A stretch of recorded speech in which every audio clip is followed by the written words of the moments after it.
လေတော်သေးမိသားစုစေရနာမိသားစုတို့မှာကျွေးမွေးအခါ၏၎င်း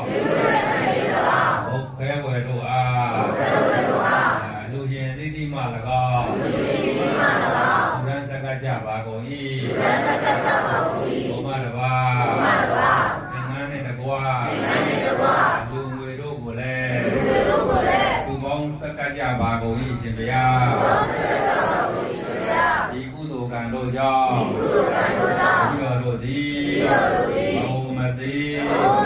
အမြဲနေရာဖြစ်သောနိဗ္ဗာန်မြတ်သို့သင်မြန်စွာ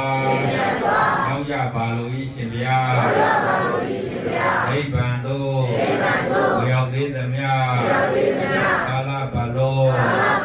ကိုဤဆင်းရဲခြင်းသိဆင်းရဲခြင်းသဘာမှာကိလို့ဒီဖြစ်၍ကိုဤချမ်းသာခြင်းသိချမ်းသာခြင်းသဘာနဲ့တကွာအသက်ရှိခြင်းအစင်းလာခြင်းချမ်းသာကြီးခြင်းအားကြီးခြင်းဉာဏ်ပညာကြီးခြင်းသာရှိသောဒုရုတရားတို့နှင့်ဘဝစတ္တဒီလိုမှာဘာလို့ဤရှင်ဗျာ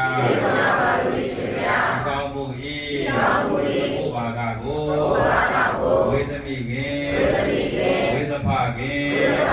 ဆရာသမားရေမြည့်တနေ့ဤရှင်မင်းမစ၍ဘိုးဆောင်နာအိမ်ဆောင်နာအယံဆောင်နာဘိုးဆောင်နာသာသနာတော်ဆောင်နာစာရှိသောနာကောင်းတို့နှင့်တကွာ30တဘိုးသင်လေကုန်သောဝိတေယသုခိတာဒုက္ခိတာအတဝါပေါင်းတို့အားအမြတ်ပေးဝေပါကုန်၏အထူးအားဖြင့်ဤနေရာဤဒေသဤပါဝန်းကျင်တို့၌အကျုံးမလို့ရှိကြကုန်သောပုဂ္ဂိုလ်သတ္တဝါပေါင်းတို့အားအမြတ်ပေးဝေပါကုန်၏တပည့်တော်တို့နှင့်အတူတကွာအမြတ်ရ၍ချမ်းသာကြသည်ဖြစ်ကြပါစေသော